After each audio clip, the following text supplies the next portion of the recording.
Bonjour à toutes et tous et bienvenue sur Champ de bataille de la série. Il y a 110 ans, au mois d'avril 1915, le 22 très exactement, les Allemands lançaient la première attaque au gaz.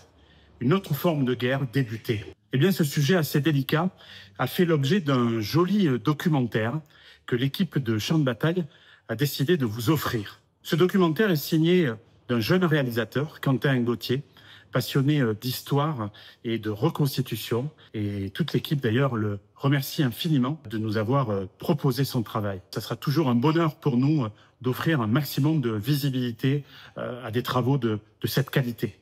Je vous dis à tout de suite sur Champ de bataille la série pour un nouvel épisode consacré à la guerre des gaz. Bon visionnage et à bientôt.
Ypres, 22 avril 1915.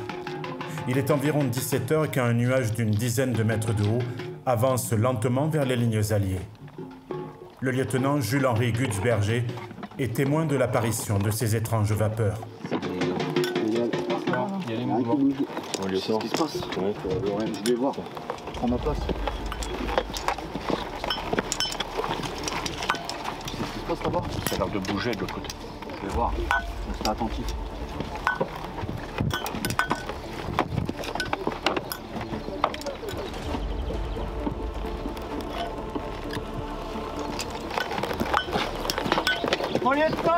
Mon lieutenant, c'est terrible. Et les fumées, ça vient des rochers allemandes, c'est terrible. Les gars suffoquent. Viens par là, mon lieutenant, là-bas.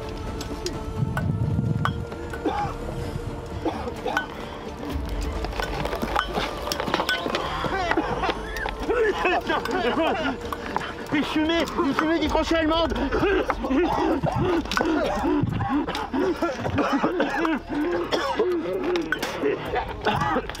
Le 22 avril 1915, à Ypres, les Allemands déclenchent la première grosse attaque au gaz de la Première Guerre mondiale.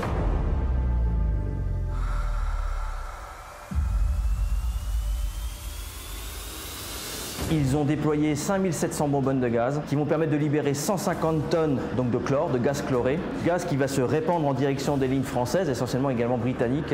Et il y aura à peu près 20 000 intoxiqués, donc 1000 à 2000 vont mourir suite à cette intoxication. Donc là, la guerre franchit un seuil dans la violence, dans l'horreur. On n'hésite pas à utiliser finalement la guerre chimique, l'outil chimique pour essayer de remporter la décision. Cette attaque, impliquant l'usage d'une nouvelle arme, surprend l'ensemble des armées et en premier lieu l'armée allemande, qui ne pensait pas pouvoir réaliser aussi facilement une brèche de 6 km dans la ligne de front.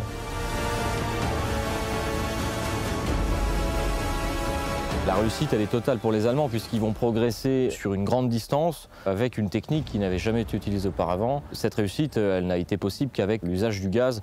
Le faire avec l'artillerie, avec l'infanterie n'aurait jamais été aussi concluant. Donc là, on a vraiment une réussite pour les Allemands et un échec tout à fait meurtrier pour les Français et les Britanniques. La surprise est d'autant plus douloureuse pour les Alliés que cette attaque est la première impliquant un usage massif des gaz et que leurs troupes ne possédaient aucun moyen de protection afin d'y faire face. Pour échapper au gaz, les soldats n'ont pas eu d'autre choix que de se replier en seconde ligne.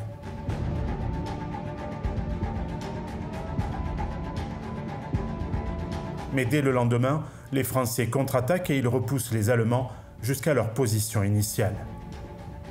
D'un point de vue stratégique, cette première attaque au gaz n'aura servi strictement à rien. Mais dans les deux camps, les états-majors comprennent instantanément que les gaz vont constituer un nouvel atout dans la suite du conflit. Ce 22 avril 1915 est un tournant dans le cours de la Grande Guerre.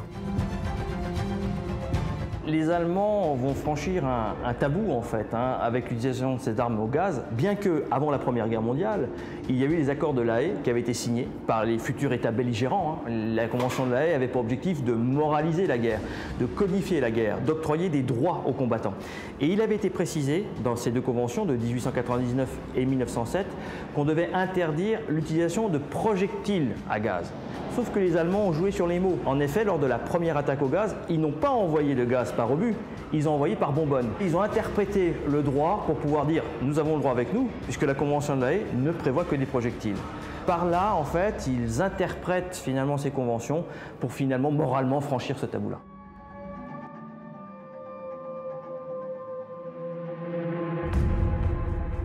Désormais, tous les belligérants vont s'autoriser à employer l'arme chimique.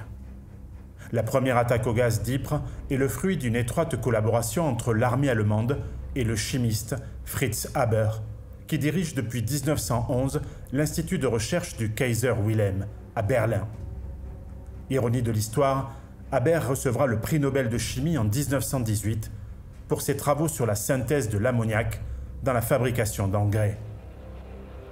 Fritz Haber est un grand patriote et ses recherches sur le chlore, que l'Allemagne possède en grande quantité, le persuadent qu'il peut créer une arme chimique redoutable permettant de conduire son pays à la victoire finale.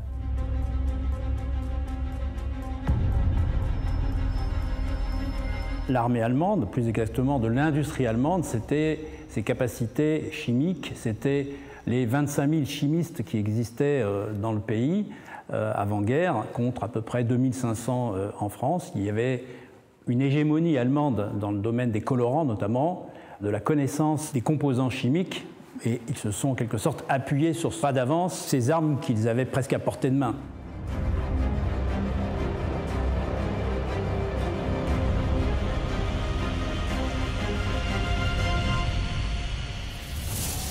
On pensait que la science allait amener au bonheur universel. Il y a une vraie rupture en fait. Autant les travaux de Fritz Haber sur la synthèse de l'ammoniac, qui permettent de développer les engrais, entre autres, va permettre de lutter contre la faim, contre la famine. Eh bien, il y a ce basculement finalement, toute cette science tournée vers l'amélioration des conditions de vie, vers l'amélioration, tout ce savoir-faire va être détourné dans le sens de la destruction, et dans tous les domaines. Et Fritz Haber, c'est pas le seul dans ce cas-là. On va se retrouver dans tous les pays avec des scientifiques qui avaient mis leur savoir-faire au bien-être de l'humanité, qui vont au contraire développer complètement leur savoir-faire pour la destruction. Il y aura des contre-exemples. Je pense notamment à Albert Einstein, le physicien Albert Einstein, qui était donc allemand.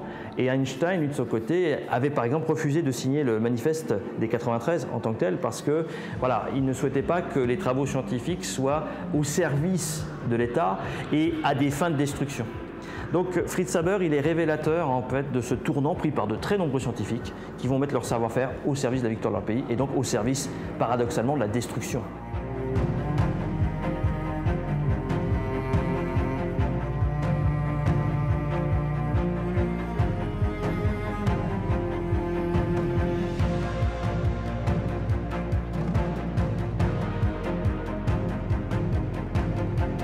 À la suite de cette première attaque d'envergure à Ypres, la course à l'armement chimique est lancée. Les gaz de combat vont être utilisés jusqu'à la fin de la guerre avec des moyens de diffusion toujours plus élaborés et des gaz de plus en plus toxiques.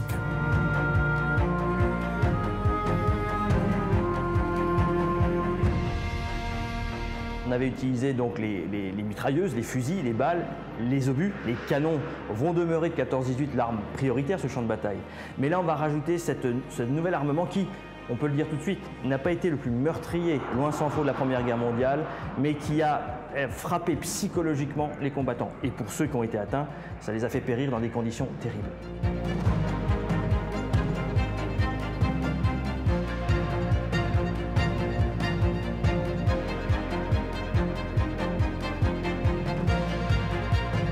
Les Allemands n'avaient pas prévu une guerre longue. Avec le blocus dont le pays fait l'objet dès 1914, le réapprovisionnement en nitrate nécessaire à la fabrication d'explosifs devient de plus en plus compliqué.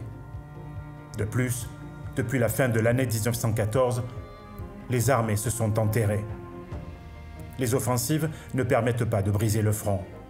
Il faut donc trouver une solution pour finir la guerre au plus vite. En outre, les Allemands doivent se battre sur deux fronts, à l'ouest contre les Français et les Britanniques, mais également à l'est contre les Russes. L'état-major du Kaiser espère que l'emploi des gaz s'avérera comme le meilleur moyen stratégique pour débloquer la situation et gagner la guerre. La volonté de l'armée allemande d'utiliser effectivement des gaz, c'est encore une fois une volonté de rupture, une volonté de trouver une nouvelle arme. Il y en aura d'autres par la suite, hein. C'est aussi les progrès de l'aviation, ce sera plus tard les chars. C'est-à-dire que chaque armée cherchait à justement rompre l'équilibre des forces.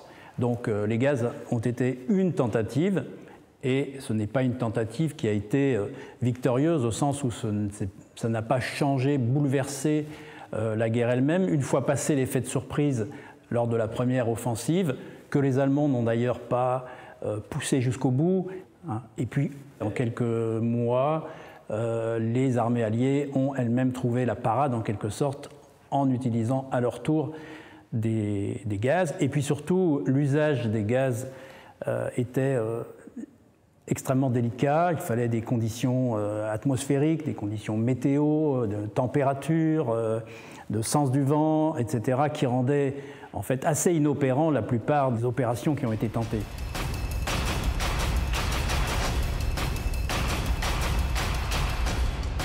À partir du moment où les Allemands ont ouvert la boîte de Pandore et que la convention de La Haye, de toute façon, a été bafouée, les Alliés étaient persuadés que les Allemands ne s'arrêteraient pas là. La preuve, c'est que quelques jours après l'attaque d'Ypres, ils vont refaire une vague gazeuse, puis après, ça va continuer. Donc, comme rien chez nous n'était préparé côté allié, puisqu'on n'avait pas cette industrie chimique, il va falloir tout créer, tout organiser. Et pourquoi on a continué, pourquoi il y a eu une escalade? C'est parce qu'à chaque fois, on a voulu ne pas être en retard sur l'ennemi. On savait que les Allemands allaient continuer à développer des choses et nous, on voulait aussi avoir des choses efficaces pour riposter. Donc on va utiliser des produits de plus en plus toxiques et des moyens de diffusion de plus en plus élaborés. Jusqu'à l'année 1918 où on a pratiquement un obus sur 3 tiré sur certains secteurs qui est du chimique. Du côté français, la nécessité de répondre à l'attaque allemande du 22 avril 1915 s'impose très vite. Et tout aussi rapidement, l'état-major met de côté toutes les considérations morales liées à ce mode de combat jugé jusqu'alors comme étant déloyal. Les officiers supérieurs français veulent combler leur retard. Il leur faut une réponse avant la fin de l'été 1915, avant que l'ennemi ne prenne un avantage décisif. Pour diffuser ces gaz, il y a différentes techniques. La première, non pas la plus simple, mais la plus ancienne, est tout simplement l'ouverture de bouteilles qui contiennent donc le fameux gaz, la matière. Et ces bouteilles vont tout simplement déverser le gaz par l'effet du vent qui porte les vagues. Alors c'est extrêmement instable, hein, c'est le même problème avec les lance-flammes qui vont apparaître aussi dans le même temps. C'est que le facteur de la météo, on ne peut pas le gérer. Alors il y a des météorologistes militaires qui vont informer, qui vont essayer de faire en sorte que l'utilisation de ces gaz soit la plus contrôlée, la plus maîtrisée possible. Mais effectivement, laisser les vagues de gaz se porter sur l'ennemi veut parfois aussi dire que brutalement le vent change de direction, permet de dire que finalement c'est pas un système au point.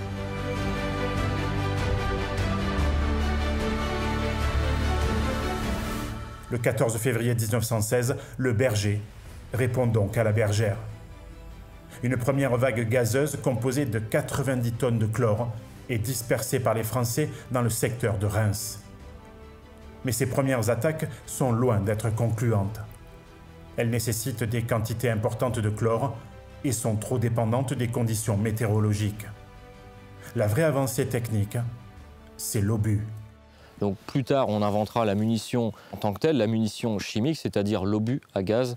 Ces obus à gaz sont dans une certaine mesure plus facilement maîtrisables parce que là, on le tire via une pièce d'artillerie. Donc les servants, les canonniers sont déjà un peu plus en sécurité que ceux qui ouvraient les vannes, les fameuses bouteilles. Ça n'exclut pas les accidents, donc là c'est tout de suite plus difficile à gérer.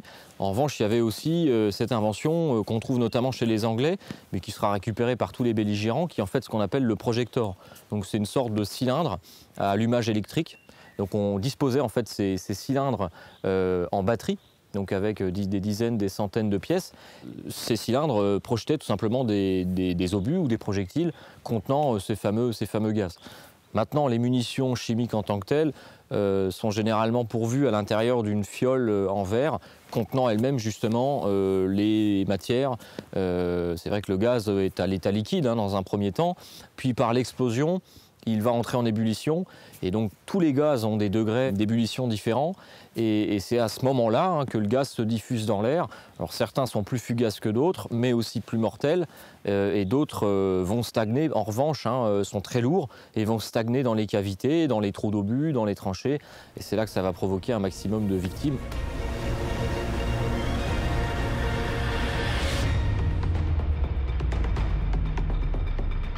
En 1915, le but initial de l'armée allemande était de percer le front.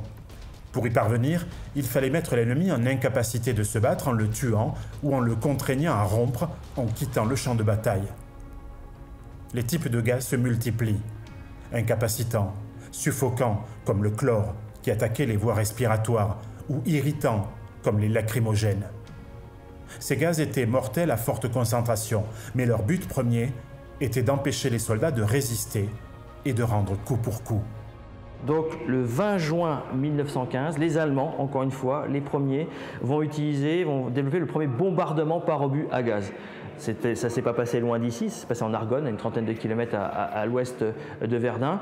Et là, c'était du gaz lacrymogène qui était répandu en grande quantité. Donc encore une fois, pour irriter les muqueuses, les yeux, les voies respiratoires, faire en sorte que le défenseur ne puisse pas se défendre.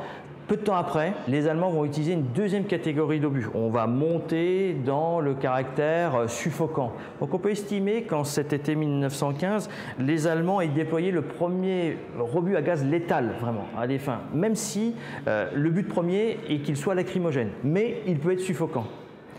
Ce sont les Français, les premiers, là, toujours en cette fin d'année 1915, qui franchissent le cap. Eux veulent créer un obus à gaz avec un gaz qui soit létal. Ça va être le phosgène. Le phosgène. Donc les Français sont les premiers, en fait, c'est assez intéressant. Dans cette guerre, ce sont les Allemands les premiers qui ont franchi ce tabou, l'utilisation des gaz de combat, dans le cadre d'attaques massives, j'entends. Mais les Français ont été les premiers à vouloir bombarder leurs adversaires avec du gaz mortel, ce phosgène. Ce phosgène, quand il explose, il est quasiment incolore. Mais par contre, il libère une odeur que les soldats ont vite interprétée comme celle du foin moisi. C'est un gaz qui est intoxiquant par inhalation et dont les effets, alors ils peuvent être foudroyants si on a de très grosses quantités. Ce sera le cas notamment dans certaines attaques à Verdun en 1916. Mais par contre, s'il est utilisé en quantité moyenne, on va dire, les effets commencent à se faire sentir au bout d'1 heure à 48 heures. Et le gaz, on interprète les symptômes là, déjà on perd le goût, on perd l'odorat dans un premier temps. Et après, on a des difficultés de respirer, on a une asynchronie dans la respiration, on a du mal à respirer. Et la dernière phase, et pour montrer qu'il a comme fin de tuer, c'est qu'il développe des œdèmes dans les poumons. Et là, en développant ces œdèmes dans les poumons, on tue l'individu. Donc voilà, les Français, fin 1915, vont développer ces obus au phosgène. Les Allemands, en riposte, vont développer un gaz quasiment similaire, le diphosgène, qui est un peu moins, on va dire, qui est un petit peu moins mortel, mais qui l'est, c'est un gaz létal, mais qui est plus facile à fabriquer.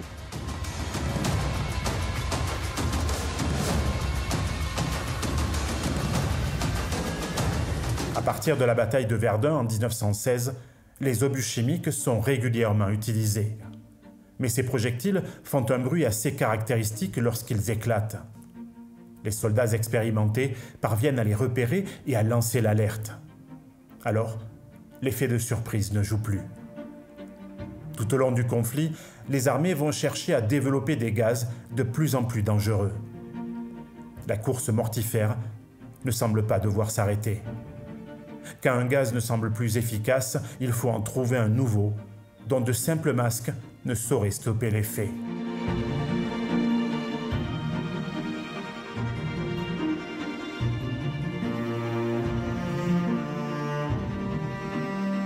Les gaz, évidemment, on va en inventer, on va travailler avec des dizaines, des centaines parfois de matières.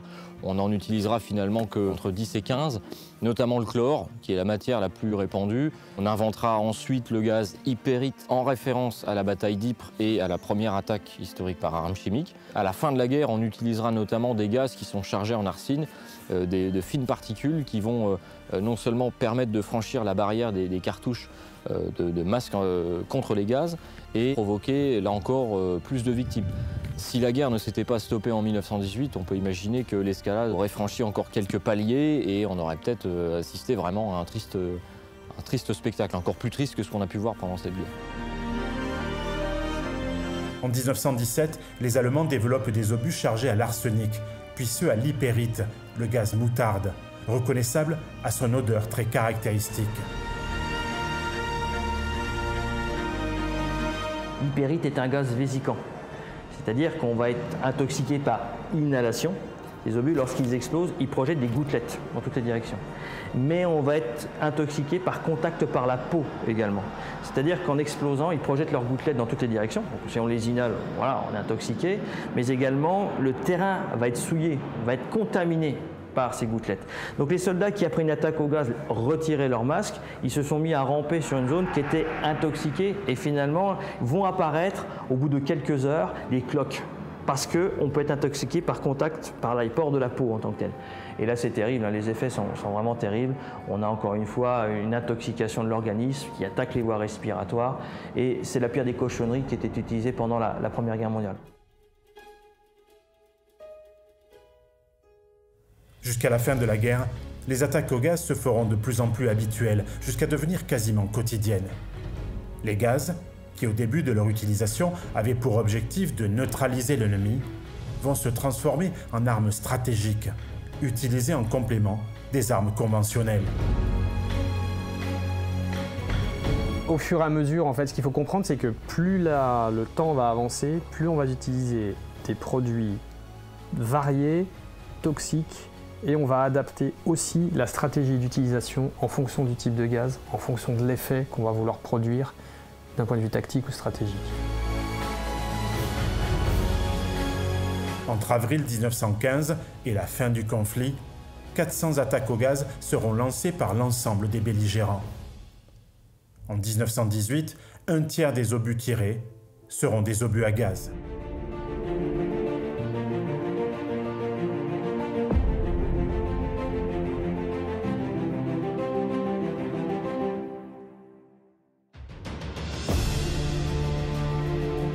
Dès l'apparition de cette nouvelle menace, l'état-major français tente de trouver des solutions pour protéger les soldats. Dans les jours qui ont suivi l'attaque du 22 avril 1915 à Ypres et avant la distribution des premières protections, quelques conseils succincts sont prodigués à la troupe. Parmi eux, uriner dans un mouchoir afin de neutraliser l'effet des gaz. La solution paraît dérisoire, mais à cet instant précis de la guerre, il fallait bien tenter de rassurer les fantassins terrorisés par les conséquences dévastatrices de cette arme nouvelle. L'armée part alors au plus pressé. Il convient de fournir au plus vite aux soldats un moyen de protection efficace. Il est vrai que jusqu'au 27 avril 1915, les conditions climatiques favorables permettaient à nouveau aux Allemands de libérer du chlore vers les lignes alliées. Très rapidement, le gaz utilisé a été analysé par le pharmacien-major Didier. Plusieurs appareils de protection allemands vont être récupérés sur le terrain, permettant à un autre pharmacien, le caporal Launois, de déterminer la composition de la solution neutralisante dont il est imbibé. Suite à ces découvertes, dès le 25 avril 1915, le projet de copier le masque allemand et sa solution neutralisante est validé par les autorités françaises. Les 150 000 premiers bâillons seront distribués le 12 mai 1915. Les Français, on a été obligés de composer dans l'urgence, de fait, parce qu'on a été surpris par cette attaque au gaz du 22 avril 1915. Et donc la première solution qui a été trouvée, c'était d'impliquer des tampons, en fait des paquets de gaz qu'on mettait sur le visage, sur les voies respiratoires, imbibés d'hyposulfite de soude. Donc c'est un fixant du gaz du chlore qu'on attachait avec des lanières aux oreilles et les yeux, il fallait protéger les yeux pour éviter les irritations. Il y avait des lunettes qui étaient aussi appliquées. Donc c'était, pendant longtemps, les Français, pendant l'année 1915, ont eu cette protection en deux parties.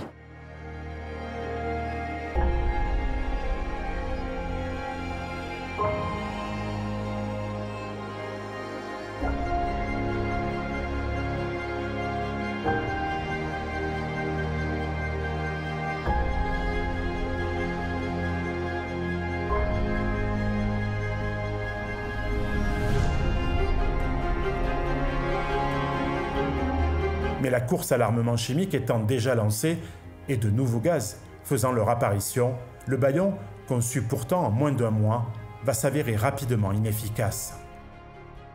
Alors côté français, on va surtout mettre le paquet sur la chimie, sur la neutralisation du produit agressif ennemi. Donc c'est pour ça qu'on n'a pas ce masque à cartouche comme les Allemands. Côté allemand, ils vont avoir quasiment, au début ils auront aussi des petits masques groins là, et puis après très rapidement ils auront un masque à cartouche, très vite, un masque intégral. Nous on va avoir au début donc cette compresse, après on va avoir un espèce de tampon très épais en plusieurs couches enduit de solution neutralisante, plus un masque qui protège les yeux mais un peu mieux que juste des miettes d'automobilistes. Après on va le regrouper. On va améliorer le principe en développant les masques T puis TN. Et ces masques-là, on va finir par arriver à un début de cagoule en tant que telle, complète, pour pouvoir se protéger. Mais vraiment, la protection la plus efficace que vont avoir les Français à partir de 1916, et c'est le masque à gaz qui sera utilisé à partir de l'été 1916 à Verdun, c'est le masque à gaz M2. Ce masque à gaz M2, c'est une cagoule, vous enfilez complètement. Et à l'intérieur, vous avez des compresses, en fait, de la gaz qui est imprégné de néocyane. C'est un produit fixant en tant que tel et qui permet de vous protéger. Et l'autonomie est très bonne parce que ce masque à gaz M2 permet de protéger pendant 5 heures. Donc voilà. Alors c'est pratique, mais on avait vite très chaud en dessous de ces cagoules. Là, la peau était en contact direct avec les couches de gaz, la bande qui était imprégnée donc de néocyane ou d'hyposulfite, et de fait, voilà, c'était fort inconfortable. Mais on avait une bonne autonomie. Donc les Français, c'est le masque à gaz qu'ils vont le plus produire, le masque à gaz M2. Ils vont quasiment fabriquer 30 millions d'exemplaires qui vont fournir aussi aux Alliés.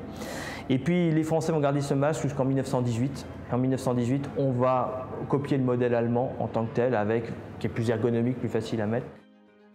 Et enfin, on va arriver au fameux masque ARS-17, dont la partie, on va dire, textile est copiée des Allemands, il ne faut pas se cacher, mais avec un système ingénieux de soupape. Donc, cette soupape-là, les Allemands, ils ne l'avaient pas dans leur masque. Et ça permettait notamment d'éviter la buée dans les oculaires. Avec cette partie qui protège le visage, qui est prolongée par une cartouche, avec des éléments fixants à l'intérieur pour filtrer le gaz de combat. Voilà. Les Allemands, de leur côté, n'ont fait qu'améliorer le principe. En fait, ils ont gardé le principe global, même s'il manquait de matières premières, il manquait de caoutchouc. Ils ont été obligés de recourir à des systèmes moins performants. Ils ont été obligés de mettre comme toile, c'était du cuir. C'était du cuir qu'ils avaient imbibé d'huile pour pouvoir imperméabiliser l'enveloppe. Mais ce qui est certain, c'est qu'avec l'évolution des gaz de combat, et notamment pour contrer le phosgène, qui est encore une fois le gaz principal utilisé par les Alliés pendant la Première Guerre mondiale, ils ont changé la composition de la cartouche qui était à l'intérieur en mettant de l'urotropine notamment pour fixer davantage le phosgène. Donc les Français, après avoir adopté le masque à gaz M2, vont adopter un masque quasiment similaire au masque à gaz allemand, qui va être l'ARS 1917, qui sera surtout il va être déployé à partir de 1918 dans l'armée française.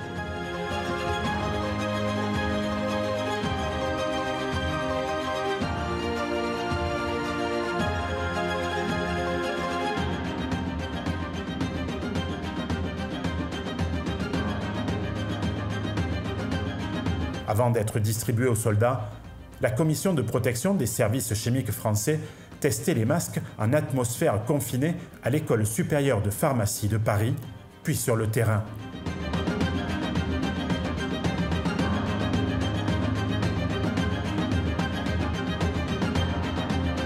Les distributions sur le front étaient généralement effectuées par les médecins ou les brancardiers eux-mêmes, supervisés par des officiers ayant reçu une formation et sachant comment mettre correctement le masque.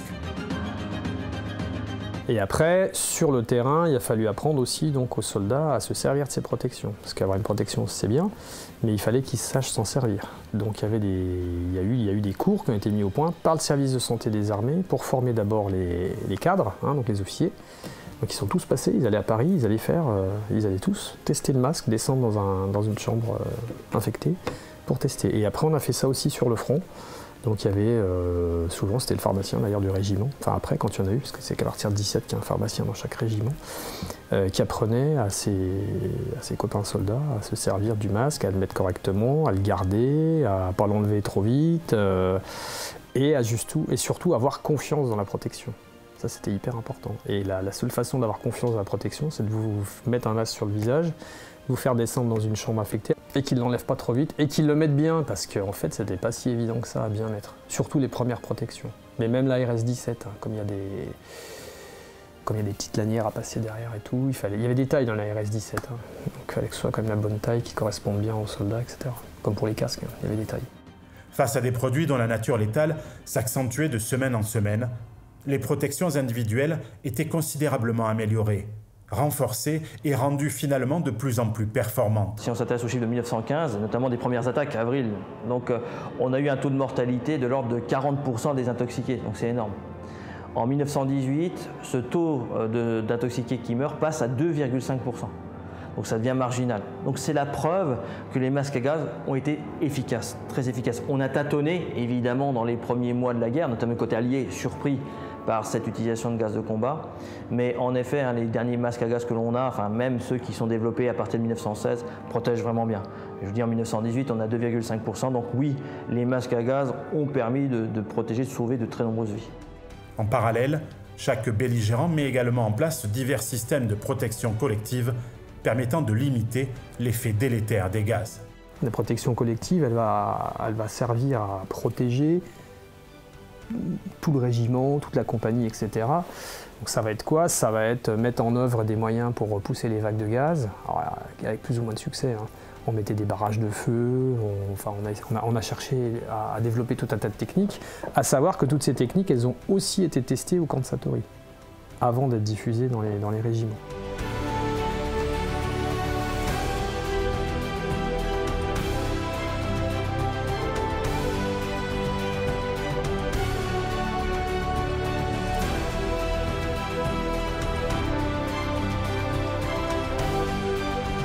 Il y avait par exemple aussi à l'entrée de tous les abris, parce qu'après il y a la protection des abris, enfin, il y a plein de choses, enfin, c'est très vaste la question de la protection contre les gaz. Hein. Il y avait tout ce qui est aération des blocos et des forts, il y a ce qui va d'ailleurs découler sur les filtres à gaz de la ligne Maginot. Hein.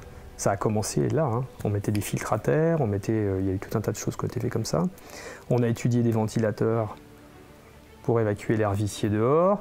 On a commencé à mettre en place ce qu'on appelle la surpression des abris, hein, c'est-à-dire qu'on met un air à l'intérieur de l'abri, qui est en pression supérieure à l'extérieur de l'abri, et avec un rideau. Malgré l'ensemble des moyens mis en place pour protéger les soldats, les attaques au gaz ont un impact psychologique dévastateur sur les troupes. Alors effectivement, c'est une arme qui ne va pas avoir l'effet escompté. Il y aura peu de tués avec les gaz. Par contre, psychologiquement, ça va être très dur à tenir. Les poilus vont être soumis à ces alertes au gaz qui instaurent la terreur en fait dans les rangs, et aussi bien dans les rangs français, allemands que de tous les autres belligérants. Et donc effectivement, quand le gaz stagne au fond des tranchées, au fond des trous d'obus, qu'on doit endurer le port du masque, on ne voit rien, on a du mal à respirer et on reste parfois des heures campés au même endroit. Ça va être très difficile à subir pour les combattants de la Grande Guerre.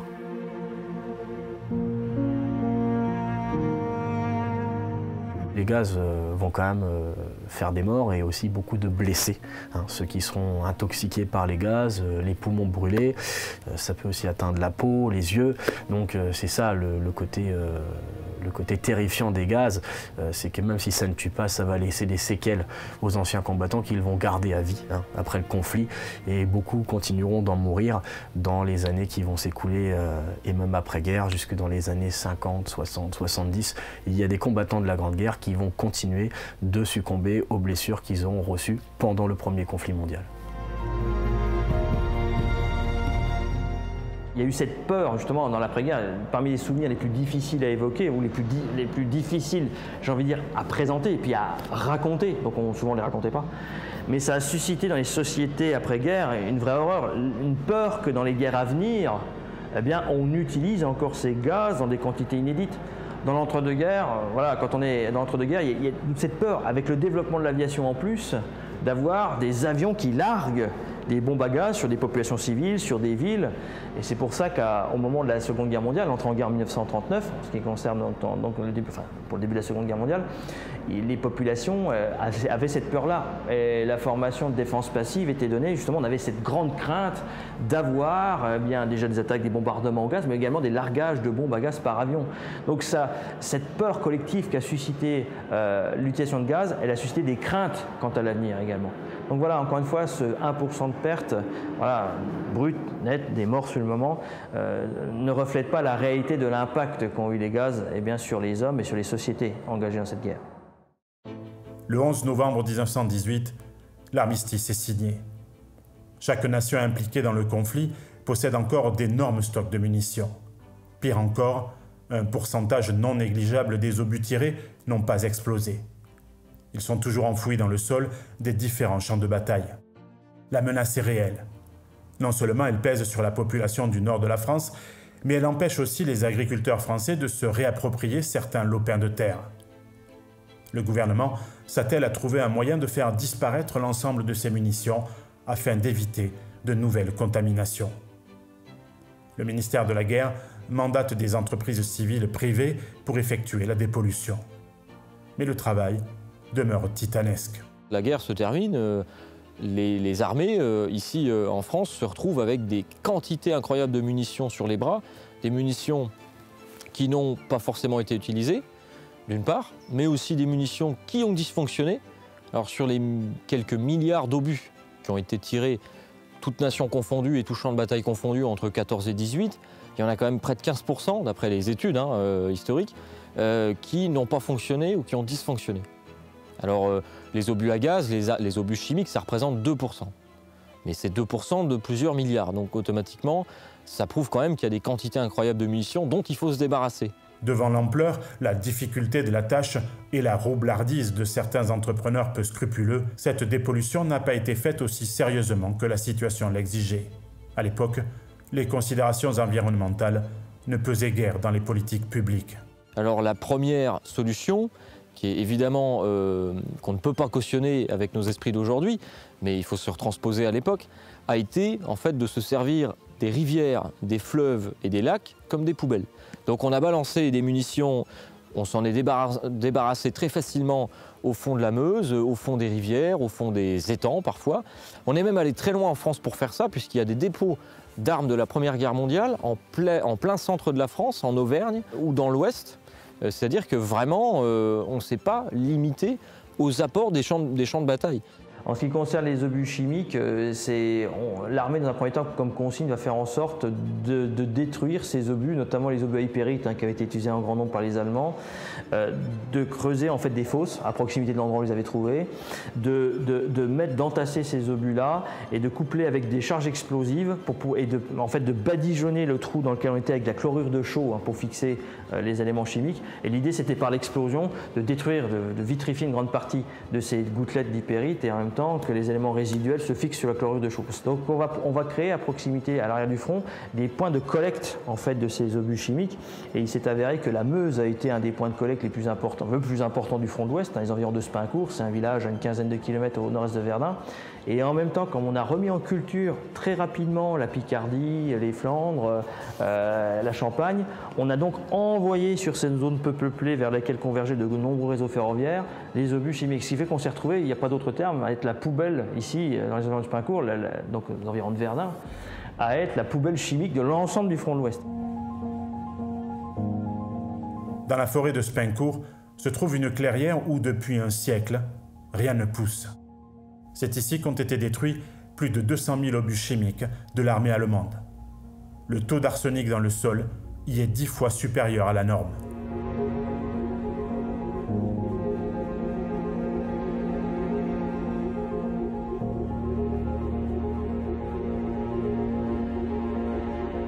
Il y a eu pendant la Première Guerre mondiale, toutes nationalités confondues, il y a eu presque 1 400 000 intoxiqués. 1 400 000 intoxiqués, et on a eu un peu moins de 100 000 morts, toutes nationalités confondues. Donc c'est énorme. Mais au critère de la Première Guerre mondiale, ça représente qu'1% des tués. Un seul % des tués. Donc c'est, encore une fois, ça va être l'artillerie, pour donner la comparaison de 14 à 18, c'est 75% des pertes, les canons. Donc c'est vraiment l'armement dominant. Donc, on va dire, c'est ultra minoritaire, c'est marginal comme chiffre. En effet, en mort brute. Mais ce pourcent-là ne prend pas en compte les soldats qui sont revenus à la vie civile, qui vont mourir dans les mois et les années qui suivent. Ce pourcentage ne tient pas en compte le choc psychologique qu'ont connu ces soldats avec l'utilisation des gaz, l'horreur que ça pouvait susciter. Les gaz et les lance-flammes, pour d'autres domaines, avaient suscité une grande peur, vraiment une peur terrible face à l'utilisation de ces armements-là. Donc en effet, rare, c'est pas rare, mais sont peu nombreux les soldats qui meurent foudroyés sur le champ de bataille par le gaz, au moment de l'attaque même. Mais par contre, les séquelles emportées sont énormes. Donc on voit, c'est une arme, encore une fois, qui est utilisée afin de surtout neutraliser, pas tellement tuer. Vous savez que c'est l'artillerie qui tue un maximum en tant que tel. Voilà. Donc 1% des pertes pendant la Première Guerre mondiale. L'apparition du gaz sur les champs de bataille, c'est comparable à l'apparition de la poudre noire bien auparavant, des siècles auparavant.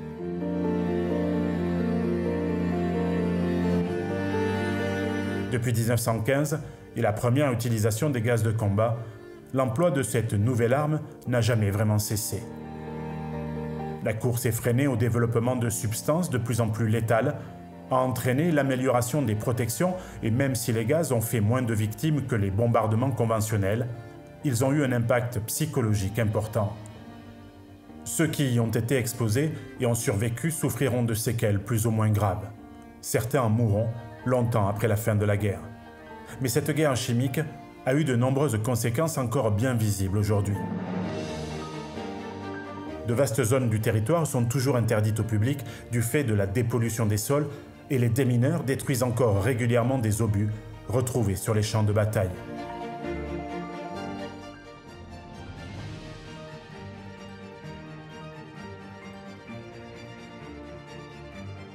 En retard au début du siècle, l'industrie chimique française s'est fortement développée pendant le conflit et même si l'utilisation d'armes chimiques est jugée inacceptable, de nombreux États vont continuer à en produire.